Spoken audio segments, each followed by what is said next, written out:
He was the single most successful investor of the 20th century. Time magazine named him one of the most influential people in the world. He's worth over $70 billion. He's Warren Buffett, and here are his top 10 rules for success. How can other people tap dance to work? What's the secret of that? You find your passion. You find your passion. I was very, very lucky to find it, when I was 7 or 8 years old, and fortunately, my children have found their passion. One son loves farming like nothing else. One son loves music like everything else, and all three of them love philanthropy and what they get to do. You're lucky in life when you find it, and you can't guarantee you're going to find it in your first job out. But I always tell the college students that come out, I say, take the job that you would take if you were independently wealthy. You're going to do well at it. If you think you're going to be a lot happier if you've got 2x instead of x, you're probably making a mistake. I mean, you ought to find something you like that works with that, and you'll get in trouble if you think that making 10x or 20x is the answer to everything in life, because then you will do things like borrow money when you shouldn't, or maybe cut corners on things that your employer wants you to cut corners on. Or it just doesn't make any sense. You won't like it when you look back on it. 3 things in hiring people: look for integrity, intelligence, and energy. And he said if the person didn't have the first 2, that the latter 2 would kill them. Because if they don't have integrity, you want them dumb and lazy. You don't want them smart and energetic. It never bothered me if people disagreed with what I thought, as long as I felt I knew the facts. I mean, there's a whole bunch of things I don't know a thing about. I just stay away from those. So I stay within what I call my circle of competence. Tom Watson said it best. He said, I'm no genius, but I'm smart in spots, and I stay around those spots. Well, I try and stay around those spots, and I just don't have a problem if somebody says, you're wrong on something. I go back and look at the facts, and I think that really is much more important, frankly, than having a few points of IQ or having an extra course or 2 in school or anything of the sort. You need emotional stability.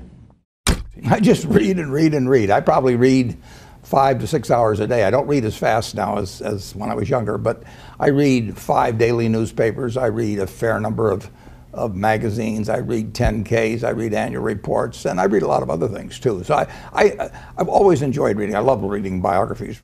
Famous lesson about a margin of safety, that you don't drive a truck that weighs 9,900 pounds across a bridge that says limit 10,000 pounds, because you can't be that sure about it. If you see something like that, you go down a little further down the road and you find one that says limit 20,000 pounds, and that's the one you drive across. The nature of capitalism is that people want to come in and take your castle. It's perfectly understandable. I mean, if I'm selling television sets or something, there's going to be 10 other people that are going to try and sell a better television set. If I have a restaurant here in Omaha, people are going to try and copy my menu and give more parking and take my chef and so on. So capitalism's all about somebody coming and trying to take the castle. Now, what you need is a castle that has some durable competitive advantage, some castle that has a moat around it. And that moat, one of the best moats in many respects, is to be a low-cost producer.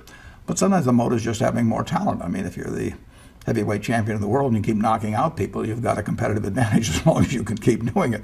And it's very profitable if you're the one that happens to be able to do it. If you can turn out great motion pictures, I mean, Steven Spielberg, I mean, he's a fellow to bet on, and it has enormous economic value.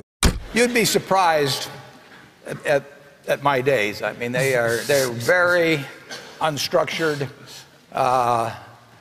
no meetings. None. I mean, I don't like meetings, and I read a lot. I wish I were a faster reader. I'd get more done. But I do read a lot, and I'm on the phone a moderate amount. Our businesses run themselves basically out there. My job is allocating capital, and that's what I'm thinking about. But I don't like to have things all packed hour to hour to hour. And Bill and I are both extraordinarily lucky. I mean, we really get to do what we like to do, the way we want to do it, with people that we choose to be around, and they're terrific. I mean, we've really got everything our way, and we're very fortunate. And in his world, he has a different kind of pace than I have, but we both love it the way we do it. And my guess is that we're each the most productive in that particular mode too, because it fits our personalities and aptitudes. What kills great businesses, if you look at, I do believe in looking at history, and I like to study failure, actually. And my partner says, all I want to know is where I'll die, so I'll never go there. And we want to see what has caused businesses to go bad. And the biggest thing that kills them is complacency. I mean, you want a restlessness, a feeling that, you know, that somebody's always after you, but you're going to stay ahead of them. You always want to be on the move. And when you've got a great business, you know, like Coca-Cola, which is, there aren't any like Coca-Cola, but you really, the danger would always be that you rest on your laurels.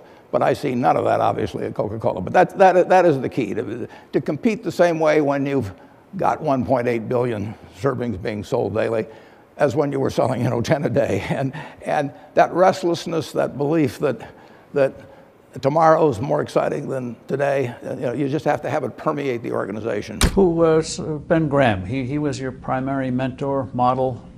He was a wonderful man, and he was my professor at Columbia. I read his book when I was 19 at the University of Nebraska, and I'd started investing when I was 11, and I started reading about it when I was like 7. So I'd gone through I read every book in the Omaha Public Library that there was on, by the time I was 12, on investing and stock market. And I had a lot of fun, but I never really found out, I never got grounded in anything. And it was entertaining, but it wasn't going to be profitable. And then I read Graham's book, The Intelligent Investor, when I was at the University of Nebraska.